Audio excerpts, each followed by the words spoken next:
সময় কাটাইবার জন্য নবীজি বলেন একটু হিসাব করে কাটাও। قال رسول الله সবাই পড়েন সাল্লাল্লাহু আলাইহি ওয়াসাল্লাম হাসিবু ক্বাবলা আন তুহাসাবু। উম্মতরা এই হায়াতটা 25 বছর 30 বছর হায়াত, একটুখানি হিসাব করে কাটাও। মনে রাখবো আমি পয়গম্বর আল্লাহ তাআলার কাছে বরাদ্দ করেছি, তোমার হায়াতের প্রত্যেকটা মুহূর্তের বিনিময়ে আল্লাহ তাআলা তোমার আমলনামার মধ্যে নেক লিখে দিবে। একটু হিসাব। আয়াতে কারিমার তেলাওয়াত করেছি, আল্লাহ রাসূল সাল্লাল্লাহু আলাইহি ওয়াসাল্লাম যখন বাইতুল্লাহ আসলেন হজের জন্য, বিজয় হজ যেদিন হয়েছিল 10ম হিজরি জিলহজ মাসের 10 তারিখ আরাফার ময়দানে, শুক্রবার দিন আসর নামাজের পর নবীজি সাহাবায়ে কেরামদেরকে লক্ষ্য করে বলেছেন, এই সাহাবীরা, আল্লাহ তাআলা আমাকে যে দায়িত্ব দিয়ে পাঠিয়েছেন, আমি কি আমার দায়িত্ব যথাযথ পালন করেছি? তোমরা কি মনে করো? আপনারা কি মনে করেন? রাসূল করেছেন? সাহাবায়ে কেরাম বলেন, ওগো আল্লাহর নবী, নিশ্চয়ই আপনি যথাযথ না, আরো অতিরিক্ত পালন করেছেন। নবীজি আকাশের দিকে শাহাদাত আঙ্গুলের দ্বারা ইশারা করে একটা শব্দ 3 বার বলেছেন। নবীজি বলেন, আল্লাহুম্মা আশহাদ, আল্লাহুম্মা আশহাদ, আল্লাহুম্মা আশহাদ। নবীজি বলে, আল্লাহ তুমি সাক্ষী থাকো, তুমি সাক্ষী হও, তোমাকে সাক্ষী বানাইলাম, পৃথিবীর তোমার কোন বান্দাদেরকে সাক্ষী বানাই নাই। আমার উম্মতরা, আমার সাহাবায়ে কেরাম তোমার বান্দারা এই কথার স্বীকৃতি দিয়েছে। আমি যথাযথ আমার কাছে তুমি দ্বীন ইসলামের যা কিছু দিয়েছো, আমি সব কিছু তাদের কাছে পৌঁছে দিয়েছি।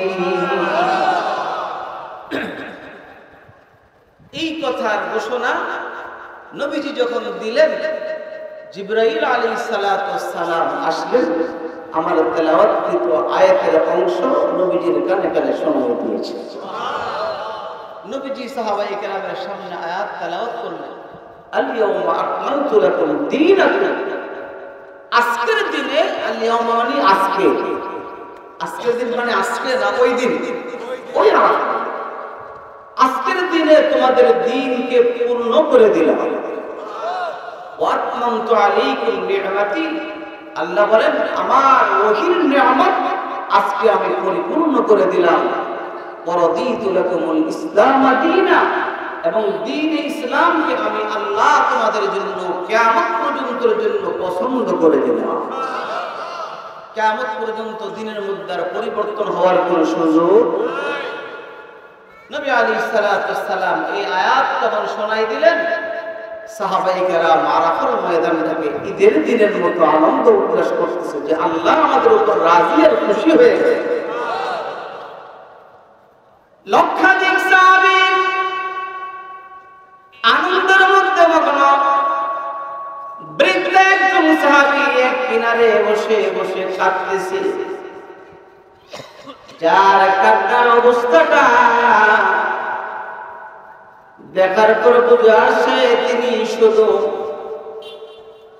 উপরে উপরে কাঁদে না, দিল থেকে তার দিলটা যেন ভেঙে যাচ্ছে। একজন মুরব্বী কাঁদতেছে, যেই মুরব্বী আল্লাহর নবীর চেয়ে বয়সগত ছোট ছিলেন, 2 বছর 3 মাস 11 দিনের। বলেন সুবহানাল্লাহ। সাহাবায়ে কেরাম লক্ষ্য করে দেখে তিনি কাঁদছেন। তার কাছে বলেন, আপনি কেন কাঁদেন? আল্লাহ তাআলা আমাদের উপর রাজি আর খুশি হয়েছেন, দ্বীন ইসলামকে তিনি আমাদের জন্য পছন্দ করেছেন, কেন কাঁদেন? কান্নার কারণ কি? তিনি জবাবে বলেছেন, কান্নার কারণ এই আনন্দের জগতে আমার কান্নার কারণ বোঝার কেউ নাই, আমাকে আমার অবস্থায় থাকতে দাও, তোমরা আনন্দ উল্লাস করতে থাকো। বলেন সুবহানাল্লাহ। তিনি ছিলেন হযরত আবু বকর রাদিয়াল্লাহু তাআলা আনহু। এমন একজন ব্যক্তি হযরত আবু বকর বলে, কান্নার কারণ বলা যাবে না, সাহাবায়ে কেরাম বাধ্য করেছেন কান্নার কারণ বলার জন্য। আবু বকর ডেকে বলে, এই আয়াতের অংশ থেকে আমার নাকের মধ্যে আমি গ্রাণ পাই, আল্লাহর পয়গম্বর এই জমিনের মধ্যে আর বেশি দিন থাকবে না। সুবহানাল্লাহ, সুবহানাল্লাহ। যে কই তার লাভ, ঠিক না বেঠি? আল্লাহ বলেন, মান আমিলা সালিহান ফালিনাফসিহি ওয়া মান আসাআ ফাআলাইহা ওয়া মা রাব্বুকা বিযাল্লামিন লিল আবিদ। আল্লাহু আকবার। আমি বললাম তো আমি লাভবান হইলাম, ঠিক না কি বলেন? এজন্য বলবো তো ইনশাআল্লাহ চলতে চলতে বলতে থাকবো, যেখানে পা রেখে বলবো ওই জমিন আমার নাজাতের জন্য আল্লাহর কাছে সাক্ষী দিয়ে দিই। বহুত বড় লাভ মুমিনের জবান। আর ভাইরা, আবু বকর ডেকে বলে, সাহাবীরা আয়াতের টুকরা থেকে আমার নাকের মধ্যে প্রাণ আসতেছে, আল্লাহর নবী আর দুনিয়ার মধ্যে বেশি দিন থাকবে না। যেই নবীর কারণে আবু বকর হলো, যেই নবীর কারণে আবু বকরের দাম এত বেড়ে গেল, আল্লাহর পয়গম্বর যদি দুনিয়ার মধ্যে না থাকে, আবু বকর এই দুনিয়ার মধ্যে থাকতে পারবে না। কার জন্য বেঁচে থাকবে? সাহাবায়ে কেরাম বলেন, তাই নাকি? এই আয়াত থেকে এই গ্রাম পান। হ্যাঁ, নবীর সোয়ালক্ষ সাহাবী নবীর কাছে বলে, ইয়া রাসূলুল্লাহ, আল্লাহর নবী গো, আবু বকর আমাদেরকে এই কথা শোনাচ্ছেন, এটা কি সত্য নাকি? আল্লাহর পয়গম্বর মুস্কি হাসলেন আর বলেছেন, হ্যাঁ, আমার আবু বকর যে কথা বলেছে এটাই সত্য। আমি নবী দুনিয়ার মধ্যে আর বেশি দিন থাকবো না। আল্লাহ দিন পুরা করার জন্য আমাকে পাঠিয়েছেন। আল্লাহ এখন বলছেন, তোমাদের দিন পরিপূর্ণ হয়ে গেছে। কেউ যদি কোনো ব্যক্তিকে কাজের জন্য রাখে, কাজ শেষ হয়ে গেলে বলে, কি বলে, তোমার কাজ শেষ, তুমি আবার কি হও, চলে চলে। আমার দ্বারা যত কাজ নেওয়ার ছিল, আল্লাহ তাআলা কাজ পুরো হয়ে গেছে। আয়াতের মধ্যে এটাই বহন করে আমি আর বেশি দিন দুনিয়াতে। মুহূর্তের মধ্যে আরাফার ময়দানের অবস্থা পরিবর্তন হয়ে গেল। নবীজি লিখে বলে, রে সাহাবীরা, আল্লাহ তাআলার এমন একটি বিধান, যেই বিধান পরিবর্তন করার কোনো সুযোগ নাই। আছে? ইচ্ছা করলে দুনিয়াতে থাকা যাবে? সাহাবীরা রে, কেঁদে কোনো লাভ হবে না। আমি নবীও দুনিয়াতে থাকতে পারবো না, আমার পূর্বে যারা ছিলেন তারাও দুনিয়াতে নাই। দুনিয়াতে আসাটা ও নিশ্চিত হলো, চলে যাওয়া নিশ্চিত, ঠিক কিনা? আমি আসবো যেটা কেউ জানতো না, কিন্তু চলে যখন আসছি, চলে যাওয়া নিশ্চিত, সকলেই জানতো। সাহাবায়ে কেরাম কান্নায় ভেঙে পড়েছেন, ডেকে বলে, পয়গম্বর, আমরা তো কাঁদতেছি ওই দিকে লক্ষ্য করে, আপনি যেদিন আমাদের কাছে থাকবেন না। যেমনি ভাবে মুরগির বাচ্চা রেখে যখন মুরগির ইন্তেকাল হয়ে যায়, ছোট্ট বাচ্চা রেখে মা যখন মারা যায়, বাচ্চাদের অবস্থা যা হয়, মুরগি মারা যখন যায়, মুরগির বাচ্চাগুলোকে নিয়ে যাওয়ার জন্য সিল আসে, আসে না? কাক আসে, শ্রীকাল আসে, কুকুর আসে।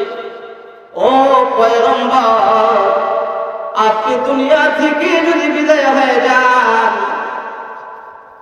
একদল বেদাতি আসবে আমার ঈমান নষ্ট করার জন্য।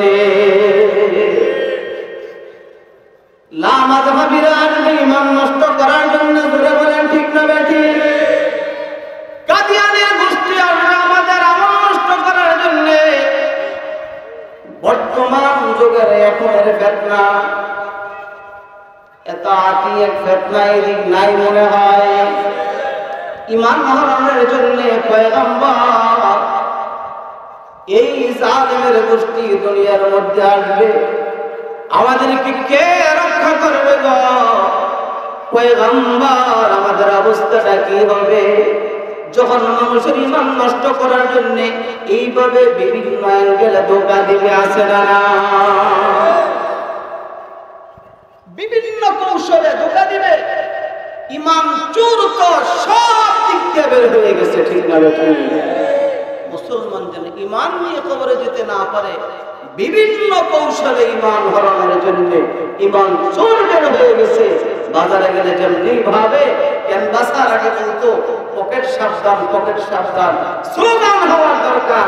এই ঈমানদাররা ঈমান সাবধান, ঈমান সাবধান, ঈমান চোর বের হয়ে গেছে।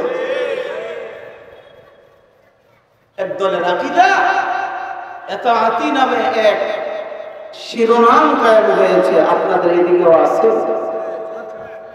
আমার রাগ করতেছেন? আছে না নাই?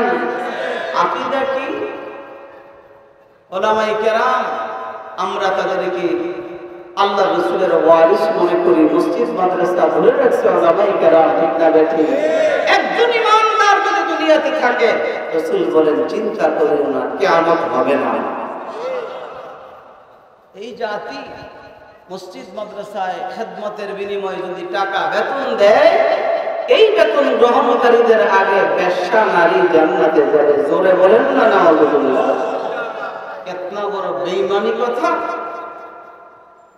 এইভাবে বিভিন্ন অ্যাঙ্গেলে মোবাইল সেট, যেগুলি কি সেট, টাচ মোবাইল, ক্যামেরাওয়ালা মোবাইল, এগুলি পকেটে রেখে যদি কেউ মসজিদে যায় নামাজ হবে না। তুলনা কার সাথে? আশ্চর্য কথা, মোবাইল ফোন দিয়ে যদি কেউ কোরআনের তেলাওয়াত শুনে তাহলে কি হবে? ওই যে প্রসাবের পাত্রের মধ্যে দুধ রেখে খাওয়া, খাইলে যে অপরাধ, এগুলি দিয়ে মোবাইল দিয়ে কোরআনের তেলাওয়াত শুনলে এমন অপরাধ। ধরে বলেন নাউযুবিল্লাহ। আচ্ছা বলেন তো, এই যে একটা কথা মোবাইল পকেটে রেখে নামাজ হবে না, আচ্ছা বলেন তো কেউ কি মসজিদে যাওয়ার সময় দরজায় কিনা সোনালী ব্যাংকে মোবাইল জমা দিয়ে আসবে? মোবাইলের অপরাধ না ব্যবহারের অপরাধ? চাকু দিয়ে কেউকে আঘাত করে যদি কেউ করে, চাকুর অপরাধ না ব্যবহারের অপরাধ? দেখেন কত কৌশল। এখন তো মানুষ মসজিদের কাছে যাবে, মোবাইল তো বাড়ির থেকে নিয়ে আসছি, নামাজ যদি না হয় নামাজ পড়ে না। কথা বলেন ঠিক না বেঠিক? কত বিভিন্ন কৌশল ঈমান হরণের জন্য চেষ্টা চালাই দিচ্ছে ইহুদি নাসারাদের চক্রান্ত, আর কোনো কিছু নয়, ঠিক না বেঠিক?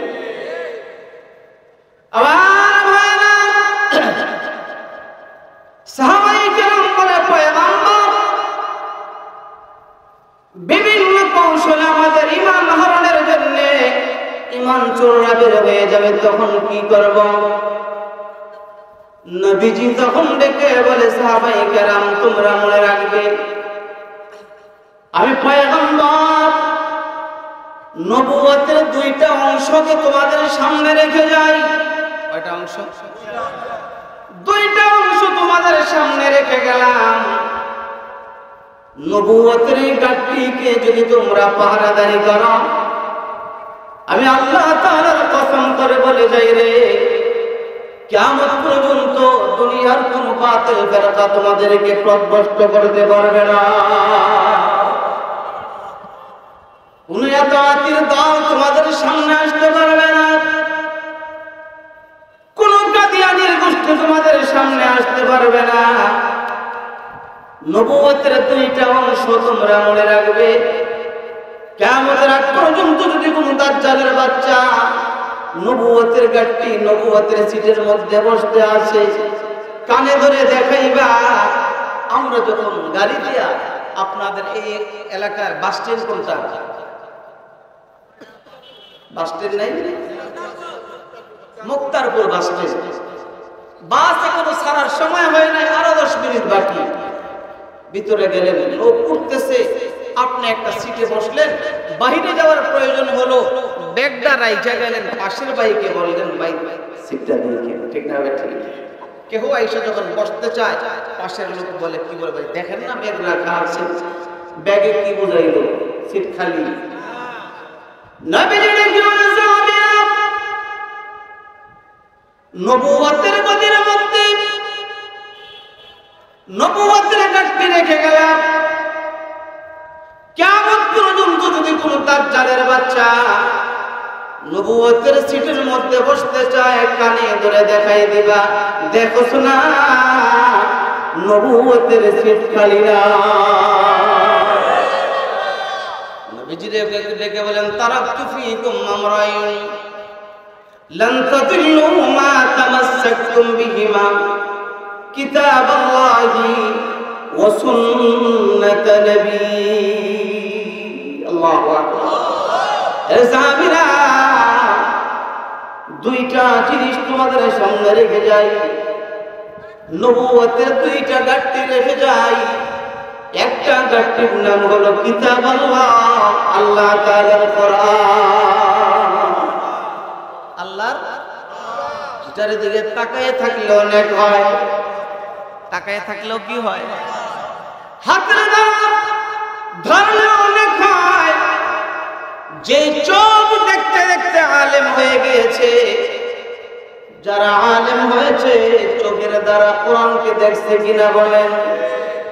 দেখতে দেখতে চোখ আলেম, পড়তে পড়তে মুখ আলেম, কোরআনের আওয়াজ শুনতে শুনতে কান আলেম, ঠিক না বেঠিক? এই জন্য হাত ধরতে ধরতে আলেম, এই জন্য কোরআন পড়তে আর শুনতে আর ধরতে যে অঙ্গগুলো লাগে, আল্লাহ তাআলা সবগুলো অঙ্গ শরীরের উপরের ভাগে ফিট করেছেন, বলেন সুবহানাল্লাহ। কোরআন দামি, আর দামি যারা তারাই কোরআন উপরে রাখতে হয়। কোরআন তেলাওয়াত করে জবানের দ্বারা, এই জন্য জবান উপরে, কোরআন দেখে চোখের দ্বারা, এই জন্য চোখ উপরে, কোরআনের আওয়াজ শোনা হয় কানের দ্বারা, এই জন্য কান উপরে, জোরে বলেন সুবহানাল্লাহ। এই জন্য আমার ভাইরা, নবীজি কোরআনকে রেখে গেলেন, তাকায় থাকলেন, হাতের দ্বারা ধরলে দেখ, কিয়ামতের ময়দানে হাত আল্লাহ তাআলার সঙ্গে কথা বলবে। আমি বলবো আমার ভাইরা, যারা কোরআন পড়তেও জানি না, কোরআন পড়তে জানে না এমন মানুষ এলাকায় আছে না নাই? মুখের দ্বারা পড়তে না পারলেও চোখের দ্বারা তাকাবো, হাতের দ্বারা ধরবা। আল্লাহ তাআলা বলে, কিয়ামতের ময়দানে তোমাদের হাতের সঙ্গে আমি আল্লাহ কথা বলবো। আল্লাহ বলেন, আল-ইয়াওমা নাখতিমু আলা আফওয়াহিহিম ওয়া তুকাল্লিমুনা আইদিহিম ওয়া তাশহাদু আরজুলুহুম বিমা কানু ইয়াকসিবুন।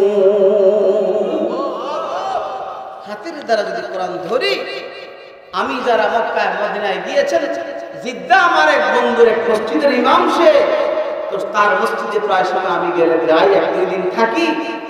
মসজিদে গেলে দেখি একজন কালো মুসল্লি, জোহরের পরে দেখলাম লোকটা কোরআন শরীফ এইভাবে ঘাঁটতেছে, পৃষ্ঠা উল্টায়, পুরো হাত দিয়ে ঘাটে, আরেক পৃষ্ঠা উল্টায়, আবার হাত দিয়ে ঘুরায়, আবার আরেক পৃষ্ঠা, এইভাবে হাত দেয়। জোহরের পরে দেখলাম, আসরের পরে দেখলাম, মাগরিবের পরে দেখলাম। আমি আমার প্রস্তুত বললাম, কি ব্যাপার, তোমার এই মুসল্লিকে মাথায় কোনো সমস্যা নেই? দেখে বলে, ভাই মাথায় কোনো সমস্যা নাই, লোকটার বাড়ি আরবি দেশের বাসিন্দা। এমন হয়েছে লোকটা আল্লাহ তাআলার কোরআন পড়তে জানে না, এই জন্য প্রতিদিন চোখের দ্বারা তাকাইয়া এবং হাতের দ্বারা চোখ এবং হাতের দ্বারা কোরআনকে এক খতম দেয় আর আল্লাহর কাছে বলে, আল্লাহ এটা তোমার কোরআন আমি পড়তে জানি না। মা চিনলাম, বাবা চিনলাম, ভাই বোন চিনলাম, সূর্য চিনলাম, চন্দ্র চিনলাম, জমিন চিনলাম, আসমান চিনলাম, প্রভু তোমার কোরআনের হরফগুলো চিনলাম না। এই জন্যে ময়দানে হাসরে আমাকে তুমি ময়দানে হাসরে আসামির কাঠ গড়ায় দাঁড় করায় না। আল্লাহ যেহেতু বলেছে বান্দার হাতের সঙ্গে কথা বলবে, হাতের দ্বারা কোরআন শরীফ ধরলো, হাত বলবে আল্লাহ, মুখের দ্বারা খতম করতে না পারলো, হাতের দ্বারা তোমার বান্দা খতম করেছিলে। নবীজি এক হাদিসের মধ্যে বলেন, ক্বালা রাসূলুল্লাহ সাল্লাল্লাহু আলাইহি ওয়াসাল্লাম, আসিয়ামু ওয়াল কুরআনু ইয়াশফাআনি লিল আবদি ইয়াওমাল কিয়ামা। পয়গম্বর বলেন, কিয়ামতের ময়দানে রমজান, রোজা এবং কোরআন মানুষের জন্য যে পরিমাণে সুপারিশ করবে, আমি মুহাম্মদুর রাসূলুল্লাহ, জোরে বলেন সাল্লাল্লাহু আলাইহি ওয়াসাল্লাম, আমি পয়গম্বর পর্যন্ত কোরআনের মধ্যে এমন সুপারিশ করতে পারবো না। কোরআন এমন সুপারিশ করবে, কারণ কোরআন হলো ডাইরেক্ট আল্লাহর কথা। এক সাহাবী এসে বলে, ও আল্লাহর পয়গম্বর, আমি তো কুল হুয়াল্লাহ সূরাকে খুব মহব্বত করি। নবীজি বলেন, কুল হুয়াল্লাহ সূরার মহব্বতে তোমাকে আল্লাহর প্রতি জান্নাতে নিয়ে যাবে। সুবহানাল্লাহ। এইজন্য কোরআন পড়তে জানি না এমন কেউ নাই। কুল হুয়াল্লাহ সূরা যে পারে, কোরআনও তো এটাই নাকি? আলহামদু সূরা ফজরের পরে কয়েকবার পড়েন। আল্লাহর পয়গম্বর বলেন, আলহামদু সূরা একবার পড়লে পরে 20 পারা কোরআন তেলাওয়াতের সওয়াব দেওয়া হয়। কুল হুয়াল্লাহ সূরা কয়বার পড়লে এক খতম? আল্লাহর নবী এক হাদিসে বলেন, মান ক্বারা সূরাতুল ইখলাস 10 মাররাতিন বানাল্লাহু লাহু বাইতান ফিল জান্নাহ। আমার উম্মত যদি 10 বার কুল হুয়াল্লাহ সূরা পড়ে, সূরা পড়তে দেরি হবে, আল্লাহ তাআলা জান্নাতের মধ্যে তার জন্য একটা বাড়ি বানাইতে দেরি করে না। অফার চলতেছে, হায়াতের ভিতরে অফার চলতেছে, ঠিক না? ঠিক। যুবকেরা মোবাইল টিপে টিপে খালি দেখে কোনটা সস্তা অফার। আল্লাহ রাসূল উম্মতের জন্য অফার দিয়ে গেছে, পড়ো আর কিয়ামতের ময়দানে জান্নাতে চলো। 10টা সূরা কেউ মুখস্থ করলে আল্লাহ তাকে বলবে, তুমি পড়ো আর চলো। এজন্য আমার ভাইয়েরা, আজকের প্রধান বক্তা যিনি বড়র চেয়েও আরো বড়, ঠিক না? ঠিক। দুইজনেই তাদের প্রশংসা আমার মতে ছোট মুখ দিয়া করলে তাদের লস হবে, ঠিক না? হুজুর চলে আসতেছে, আমি আর কথা লম্বা করবো না। আমার ভাইয়েরা, আজকের এই মাদ্রাসা মাহফিলটা রঘুরামপুর মহিলা মাদ্রাসা, ঠিক না? ঠিক। মেয়েরা এখানে মানুষ হচ্ছে, কোরআন পড়নে বলা হচ্ছে, তাদের সিনায় কোরআন ঢুকতেছে, ঠিক না? কি বলে? এই ছোট্ট একটা মাদ্রাসার নির্মাণের কাজ কিছু করতেছে। আমি এখানে আগে আরো 2 বার আসছিলাম। আমাদের ভাই আলমগীর সাহেব বলছে, আমি একবার আসছি মনে হচ্ছে, ভাই বলছে যে 2 বার আসছিলেন। যাই হোক, এই ছোট্ট একটা মাদ্রাসা, এখান থেকে আপনাদের মেয়েগুলি কোরআন শিখতেছে, এর চেয়ে বড় আর কি হতে পারে? বাচ্চাগুলো মানুষ হচ্ছে। আল্লাহ পাক রব্বুল আলামিন এই মাদ্রাসাকে কবুল করেন, বলেন আমিন। নির্মাণে কিছু কাজ হচ্ছে, হয়তো বা নিচে বাচ্চা সংকলন হচ্ছে না, উপরে টিন সিট করতেছে আপনারা, আমি শুনেছি। আপনারা যদি মেহেরবানি করে এই মাদ্রাসার জন্য একটু সহযোগিতা করেন, তাহলে লাভ হবে কি? আল্লাহ পাক রব্বুল আলামিন এই বাচ্চারা কোরআন তেলাওয়াত করতেছে, আল্লাহ তাআলা আপনার আমলনামার মধ্যে কোরআন তেলাওয়াতের সওয়াব দিয়ে দিবেন। সুবহানাল্লাহ। এজন্য আমার ভাইয়েরা, কোন আল্লাহর বান্দা আছেন যে আমি মাদ্রাসার জন্য 1000 ইট দিব, আমার এই ইটের নিচে বাচ্চারা বসে বসে আল্লাহ তাআলার কালাম তেলাওয়াত করবে, আমি যেন এর অংশ আমার পিতামাতার জন্য আমি দান করব। আল্লাহর কোন গোলাম আছেন? একটু সহযোগিতা করে